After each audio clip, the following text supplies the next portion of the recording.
Welcome into RotoFanatic.com's Quality Start. It's August 3rd, 2020. It's Monday. If you have a case for the Mondays, don't worry. We're here to cure what ails you. Nick Madrigal went 4 for 5 yesterday. He looked really good. Unfortunately, Tim Anderson's on the IL. We'll talk about that.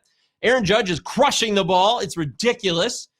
And there's coronavirus affecting your team. We'll discuss this as well. How will it impact the schedule for this week? Tigers and Cardinals, you might want to avoid those types of players right now with coronavirus going on. And we'll talk about James Paxton.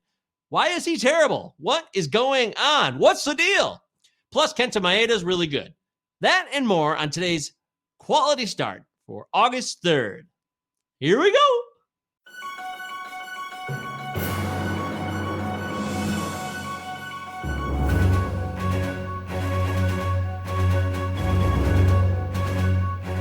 Let me ask you something. When you come in on Monday and you're not feeling real well, does anyone ever say to you, sounds like someone has a case of the Mondays? No.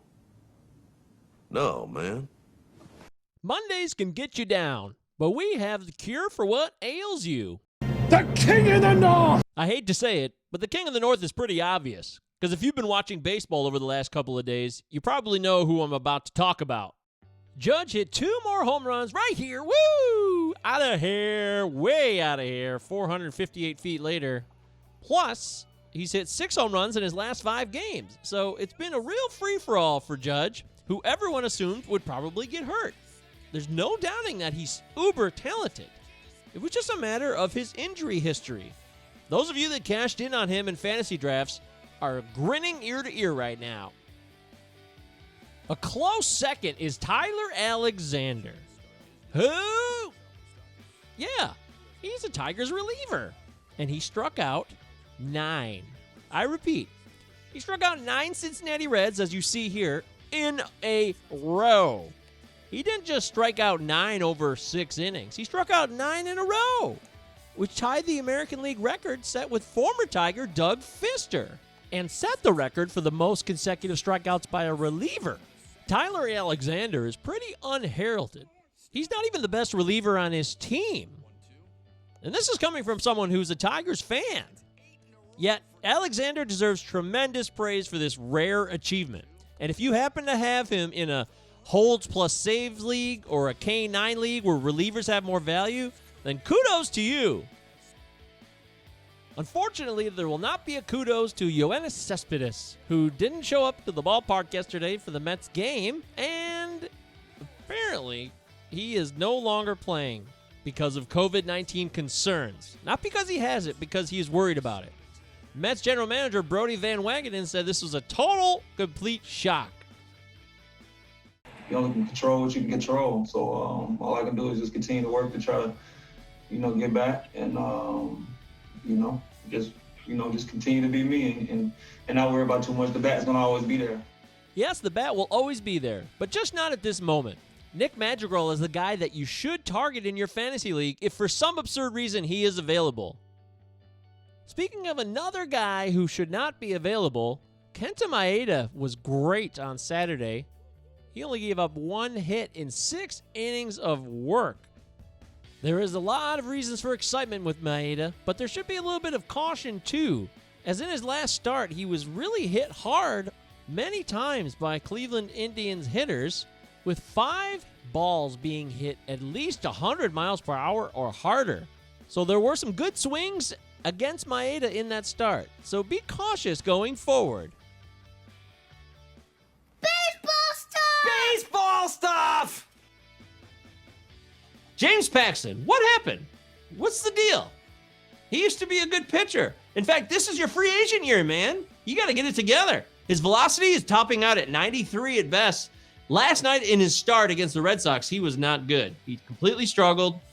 He got the first 2 guys out. He struck out Rafael Devers. Things were looking up. Then he gave up a double to JD Martinez. And then he gave up a home run, which would not be a home run in most ballparks.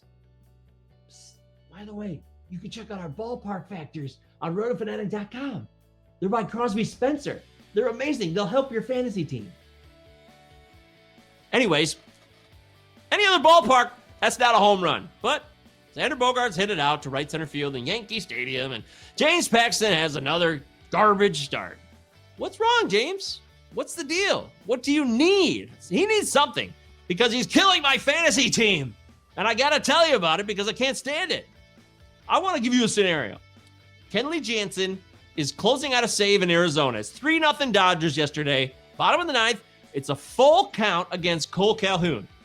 Now, I have James Paxton. It's 7:07 Eastern time, 1 minute away from first pitch between the Yankees and the Red Sox.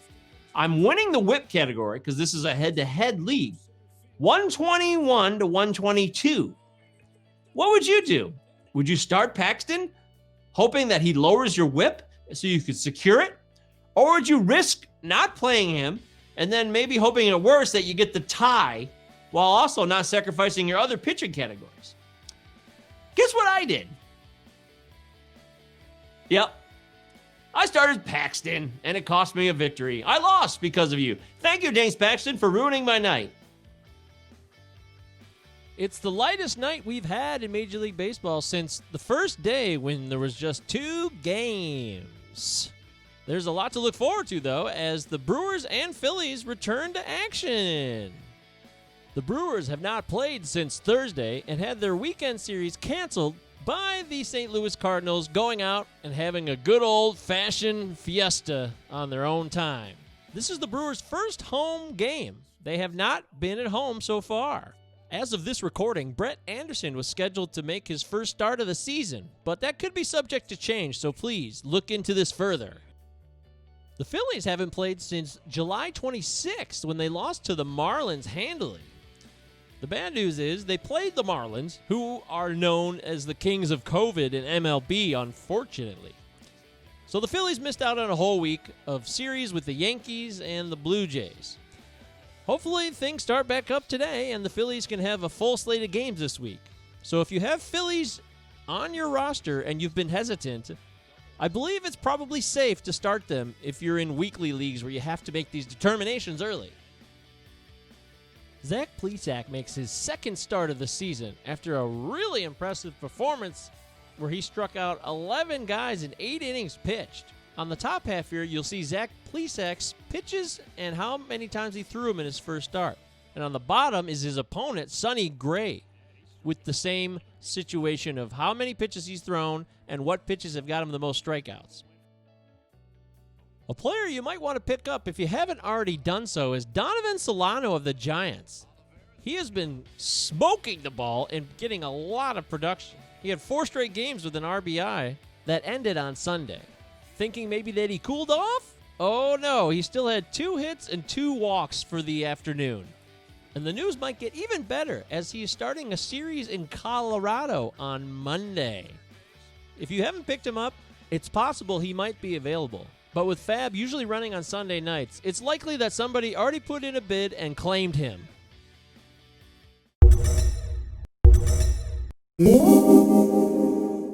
And now it's time for This Day in Fantasy History. You know, it kind of sounds like epic rap battles of history, doesn't it? I'm not trying to rip that off, I swear. But it does sound like that. Sorry, rap battles guy. If you ever want to have a battle about it, I'd be happy to join up and go head to head. That's an open invite. Anywho, we've got This Day in Fantasy History. 3 things. We always give you 3 because there's so many things that happen every day in the history, in the lexicon of Major League Baseball. So many fantasy events have occurred every day, but we whittle it down to 3. 3 things. This is what happened for August 3rd. Check this out. On this date, August 3rd, 2015, Adrian Beltre hit for the cycle. The 3rd time in his career he has done so, and that was the first time somebody had matched that feat in a career since Babe Ruth in 1933. Max Scherzer on August 3rd, 2013 became the 3rd pitcher in the last 44 years to begin the season with a 16-1 record when he gets the win for the Tigers in a 3-0 victory over the Pale Hose. And finally, on this date in 2004, Tony Bautista hit 2 home runs in 1 game, one of them being a grand slam in the 12th. And that was definitely a day of positive fantasy returns if you owned Bautista. August 3rd, 2004. Hey, have you enjoyed the show? Have you not enjoyed the show? I understand. Either way, I really do. Most importantly, we love to get feedback. So if you don't like the show or you love the show, we want to hear from you. Go to rotofanatic.com, click on the tab that says Contact Us, and then fill out a quick response, and it'll go right to our email, and then we can respond to you. And then we can also change our ways for the better. Because here at rotofanatic.com, we aim to please.